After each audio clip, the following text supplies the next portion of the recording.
L'inattention sélective est le processus par lequel nous concentrons notre conscience sur certains stimuli pertinents tout en ignorant les stimuli non pertinents dans l'environnement. C'est un mécanisme de défense du cerveau qui nous permet de ne pas être submergés par la quantité massive d'informations sensorielles qui nous entourent à chaque instant. Par exemple, lorsque vous êtes à une fête bruyante, vous pouvez vous concentrer sur la conversation avec une personne tout en ignorant les autres bruits autour. Cela nous aide à optimiser notre attention et à traiter efficacement les informations dans un monde complexe. La rationalisation est un mécanisme de défense psychologique où une personne justifie des comportements, des décisions ou des sentiments inacceptables avec des explications logiques ou acceptables. Cela permet à l'individu de se protéger contre les sentiments de culpabilité ou d'inconfort. Par exemple, après avoir mangé un dessert interdit pendant un régime, une personne pourrait rationaliser son action en se disant qu'elle a travaillé dur toute la semaine et mérite donc une récompense. La diversion est une technique de manipulation qui consiste à détourner l'attention d'une personne d'un sujet important vers un autre moins important ou sans rapport. Cela peut être utilisé pour éviter des questions difficiles, changer de sujet lors d'une conversation ou pour masquer une action contestable. Par exemple, en politique, un scandale peut être éclipsé par une annonce soudaine ou un événement distrayant. C'est une stratégie efficace pour contrôler le récit et influencer la perception publique. Le mensonge est l'acte de dire quelque chose qui n'est pas vrai avec l'intention de tromper. C'est une déclaration faite par quelqu'un qui sait qu'elle n'est pas vraie, souvent dans le but de gagner un avantage ou de cacher une vérité. Le mensonge peut être considéré comme immoral ou éthiquement répréhensible, car il viole la confiance et peut causer du tort aux autres.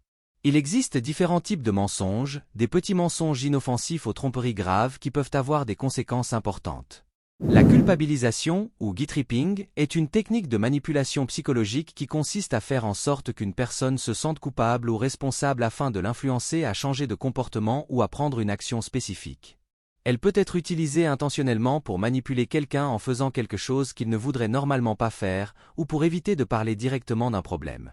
Parfois, cela peut impliquer de s'appuyer sur quelque chose dont quelqu'un se sent déjà coupable, ou dans d'autres cas, d'induire des sentiments de culpabilité injustifiés pour manipuler les émotions et les comportements de l'autre personne. La flatterie est l'acte de faire des compliments excessifs, souvent dans le but de s'attirer les faveurs de la personne complimentée. Elle peut être sincère ou non, mais lorsqu'elle est utilisée comme technique de manipulation, elle vise à influencer ou à obtenir quelque chose de la personne flattée. Par exemple, un vendeur peut flatter un client sur son bon goût pour l'encourager à acheter un produit.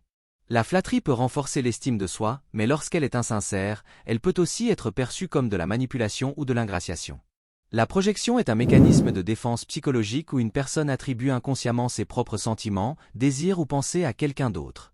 Cela permet de réduire l'anxiété en évitant la confrontation directe avec des pensées ou des sentiments internes difficiles. Par exemple, une personne jalouse pourrait accuser quelqu'un d'autre d'être jaloux. C'est une façon de se défendre contre des émotions ou des désirs inacceptables en les projetant sur les autres, souvent sans se rendre compte de ce transfert.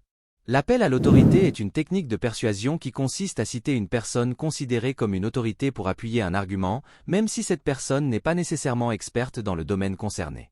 Cela peut donner une fausse impression de crédibilité à l'argument. Par exemple, utiliser les propos d'un acteur célèbre pour valider une affirmation scientifique serait un appel à l'autorité fallacieux, car l'acteur n'a pas l'expertise requise dans ce domaine. L'appel à la tradition est une technique de persuasion qui soutient qu'une idée ou pratique est correcte simplement parce qu'elle est ancienne ou a été faite de cette manière depuis longtemps. C'est une forme de raisonnement circulaire, car elle suppose que quelque chose est vrai ou meilleur uniquement en raison de sa longévité, sans considérer si les traditions sont toujours pertinentes ou bénéfiques dans le contexte actuel. Cette approche peut empêcher le progrès et l'adoption de nouvelles idées plus efficaces. L'effet bandwagon est un biais cognitif où les gens adoptent des croyances ou des comportements simplement parce qu'ils sont populaires ou parce que d'autres le font. Cela peut influencer les décisions, comme voter pour un candidat politique juste parce qu'il semble être le favori, sans évaluer personnellement ses mérites. C'est comme suivre la foule sans questionner si c'est le bon choix pour soi. Le chargement de la langue est une technique rhétorique qui utilise des mots et des expressions ayant de fortes connotations pour influencer un auditoire. Ces termes sont souvent vagues pour invoquer une réponse émotionnelle ou exploiter des stéréotypes.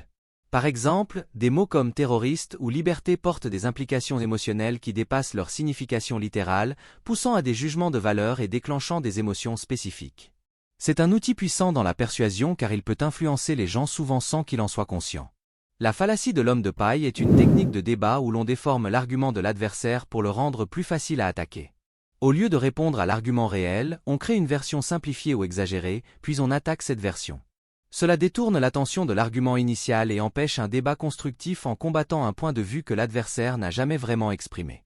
C'est une tactique rhétorique malhonnête qui peut fausser rapidement le cours d'un débat. Si tu es arrivé jusqu'ici, like et abonne-toi à Peinture Explorée pour plus des contenus intéressants.